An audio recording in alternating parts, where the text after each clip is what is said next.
Alright, welcome back to my YouTube channel. This is Biyahe ni Koy TV. And welcome po sa aking Facebook page, BNK TV. Guys, may inamin sa akin si Direk Daryl Yap na talaga nga naman nagulat din ako.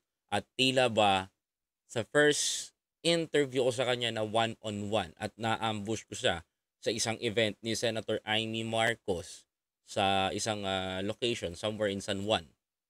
Nagulat ako mga kapatid kasi maraming nagtatanong about sa MOM, sa Martyr o Murderer. Ito yung part 2 ng Made in Malacanang, kung saan tampok na dito ang karakter ni Isko Moreno bilang Ninoy. Ito mga kapatid, may nabanggit sa video doon na sinungaling. May nabanggit din sa mga ayaw sa video na ginagawa nitong batikan na direktor na batang ito, ay sinasabi daw na yung mga kinikwento daw niya at kanyang ginagawang video o kanyang mga pinikula, what I mean, sorry, it's not a video, it's a movie ng batikang direktor na ito, ay tila ba, sabi, ginagawa niya lang daw ng twist yung mga story at talaga nga hindi niya daw nilalabas yung totoo. Pero ito, galing na mismo sa bibig niya yung mga maririnig niyong salita. Mga kababayan ko, panoorin natin ang isa sa mga pinaka one-on-one ambush interview ko. Ito, mahilig ako dito eh. Once again, Director Daryl Yap, mga kapatid. Painggan natin kung anong sinabi ni Direk. Direk, short lang. Ano yung pinakaabangan nila sa MOM na pinakamatindi? Kasi tinanong ko sa kanya eh, ano yung pinakaabangan nila sa MOM na pinakamatindi? Well, every scene sa tingin ko, no? From the moment the movie starts until it ends, kung sa mom nakakatawa na nakakaiyak, eto nakakagulat eh. Yun. Alam niyo ba mga kapatid? Ito, kikwento ko lang sa inyo isa ako sa part nung MOM. Yan. Para malaman niyo isa rin ako doon sa mga gumanap na may isang senaryo nasa simbahan. Tapos yun. Alam ko nakita kami sa camera kasi andun yung grupo namin sa PBE. So andun ako sa party niya because I'm a part of PBE. Ayun Philippine Bloggers Elite. Nagulat ako doon mga kapatid kasi hindi ko akalain na yung pala yung mga nangyari that time. Na talaga nagulat ako. Nagugulat kayo mga kapatid. At aminin ko sa inyo, isa ako sa mga makikita nyo doon siguro kung natapatan man ako ng camera o nahagip man kami ng camera, isa rin ako doon mga kababayan. No, nakakagulat. For the first time, we will be discussing things that has been never heard and seen. Yun yung, ito yung gustong ilabas ni Direk Daryl Yap sa video na to yung story na hindi napainggan ng iba. Alam mo ang ganda ng ginagawa ng mga Marcos ang ganda ng ginagawa nilang diskarte, dinadaan nila sa movie, dinadaan nila sa realistic na movie. Kasi mga kababayan, at mga kapatid, ang pinakamagandang paglalahad ng totoong narrative na storya ng isang kwento is idaan mo sa pinikula nang mas lalong maintindihan ng iba. Alam mo tutusin, ang bata pa nito ni Daryl, I think, if I'm not mistaken, kaka-36 niya lang. Kaka-36 niya lang.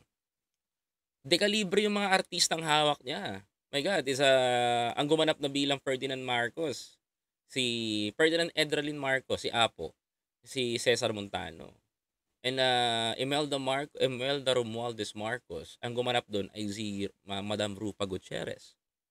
Ang gumanap na Irene, si Ella. Ang pinakamatinding pinakamatari, Christine Reyes. Diba? Matindi, mga dekalibre kahit yung gumanap kay Pangulong Bongbong Marcos. Imaginein mo yung mga diskarte nito ng batang director na to na talaga nga naman sobrang talagang ako nabibilib ako sa inyo nung nag one-on-one kami. Talagang pinalalabas ko sa kanya lahat.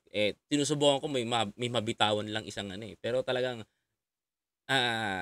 game siya dito sa lahat ng question ko.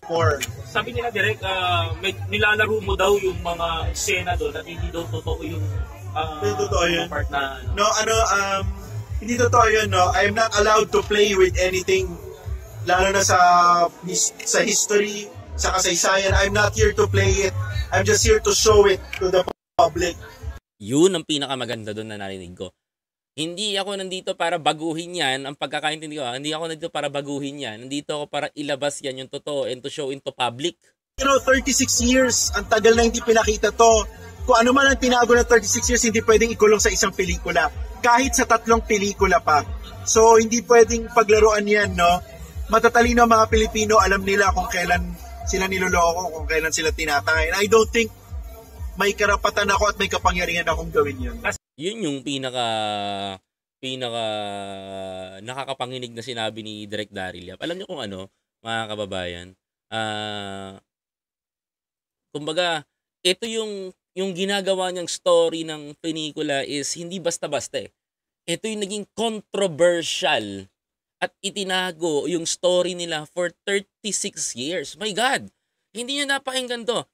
Yun nga lang sa Made in Malacanang eh. Bakit? Hindi kayo umiyak? Part by part? Chapter by chapter? Nilagay nila, isinaad nila lahat? Hindi ba kayo naluha nung papaano umalis sa mga Marcos? Hindi ba kayo naluha nung papaano sinaktan ng mga tao na pumasok doon sa loob ng Malacanang? Hindi ba kayo na bigla? Hindi ko magkakamali, yung Gate 6 yun. If I'm not mistaken, that is the Gate 6. Gate 6 po yung talagang pinanik nila. Last question, Direk. Handa ka na ba matuligsa ulit? Ito yung tanong ko sa kanya eh. Last question, Direk. Handa ka na ba matuligsa? Kasi sa MOM talagang kinulit siya, binash siya doon. Kaya nga sabi, the direct favorite na mga pink tong si Direk Daryl Yap eh. Coming MOM. Oo naman, parte na yan ng pagsuporta sa pamilyang to. Naniniwala ako na ang charm, ang pagmamahal ng tao, at ang suporta ng tao, nanggaling yan dahil sa pagtutuligsa eh. Sa pang-aapi nila sa pamilyang to. At kung ang kapalit ng pagtutuligsa, pang-aapi, pang-ahamak, ang pagmamahal ng mas nakakaraming Pilipino, palagay ko, mas matagumpay yung ganyan. Yun ang pinaka doon. Kasi tututusin alam nyo ba nung yung MAD in Malacanang binabash to nun? Na wala daw kasi kayo na ganito, kasi nungalingan daw. Pero ang nangyari, tingnan nyo guys, nag-blockbuster dun sa buong, nung kumalat tong video, yung pelikula to sa buong mundo. Tingnan nyo nangyari. Basta may Pilipino pinanonood. Talagang humatak sa takilya, as in pinataob. Thank you very much, Direk. The blockbuster na pinakamatinding, walang nude, walang sex. Pero tignan mo naman, panalo. Maraming salamat po, Direk Daryl Yap. Thank you. Ayan si Direk Daryl Yap. Alam mo, that's why I admire Direk Daryl Yap. Alam nyo kung bakit. Natutuwa ako sa kanya. Hindi lang vlogger yung kanyang tinututukan. Hindi lang vlogger yung kanyang kaya niyang makasama. Also ako, proud ako. Alam niyo kung bakit ako proud sa kanya. Content creator din yan dati. Vlog lang ang inaatupag, editing ang ginagawa niyan dati. Pero right now, tingnan nyo, ang sarap mangarap na merong isang dating vlog lang ang kinukuha, sa page lang nag-a-upload, and right now, isa na pong batikan na direktor. Ayan ang gusto ko doon. Walang iba kundi si Direk Daryl Yap. Anyway, maraming salamat Direk Daryl Yap for giving opportunity sa lahat ng mga vloggers na makasama kayo. Kaya nga sabi mo, kami ang totoong media nyo. Maraming salamat po. Kami po ay nagtitiwala ng lubos sa inyong kakayanan, lalong-lalo na sa inyong dalawa ni Senator Amy Marcos. Anyway, ako po si Biyahe Koy TV. Ito po ang reaction ko ngayong gabi. Maraming salamat po. And kung bago ka pa lang sa aking YouTube channel, please don't forget to like and subscribe. And wag mong kalimutan manood dito sa akin gabi-gabi sa Biyahe Koy TV. May live din po ako minsan. Panoorin nyo po ako. Matsyempohan nyo nga lang. Okay? And maraming salamat po mga kapatid. Peace out mga kababayan. Thank you very much. Bye!